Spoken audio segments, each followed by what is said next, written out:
एक दिन गौतम बुद्ध अपने शिष्यों के साथ एकदम शांत बैठे हुए थे। उन्हें इस प्रकार बैठे हुए देख उनके शिष्य चिंतित हुए कि कहीं वे अस्वस्थ तो नहीं हैं। एक शिष्य ने उनसे पूछा कि दीन, आज वह मौन क्यों बैठे हैं? क्या शिष्यों से कोई गलती हो गई है? इसी बीच एक अन्य शिष्य ने पूछा कि क्या वह अस्वस्थ हैं? पर बुद्ध मौन रहे। तभी कुछ दूर खड़ा व्यक्ति जोर से चिल्लाया, आज मुझे सभा में बैठने की अनुमति क्यों नहीं दी गई है? बुद्ध आंखें बंद करके ध्यान मग्न हो गए। वह व्यक्ति फिर से चिल्लाया, मुझे प्रवेश की अनुमति क्यों नहीं मिली? इस बीच एक उदार शिष्य ने उसका पक्ष लेते हुए कहा कि उसे सभा में आने की अनुमति प्रदान की जाए। बुद्ध ने आंखें खोली और बोले, नहीं, वह अछूत है, उसे आज्ञा नहीं दी जा सकती। ये सुन शिष्यों को बड़ा आश्चर्य हुआ। बुद्ध उनके मन का भाव समझ गए और बोले, हाँ, वह अछूत है।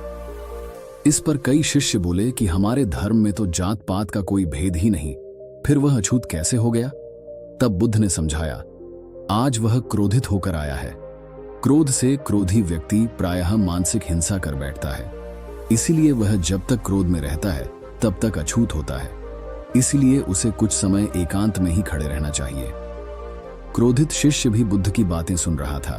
पश्चाताप की अग्नि में तपकर वह समझ चुका था कि अहिंसा ही महान कर्तव्य व परम धर्म है। वह बुद्ध के चरणों में गिर पड़ा और कभी क्रोध न करने की शपथ ली।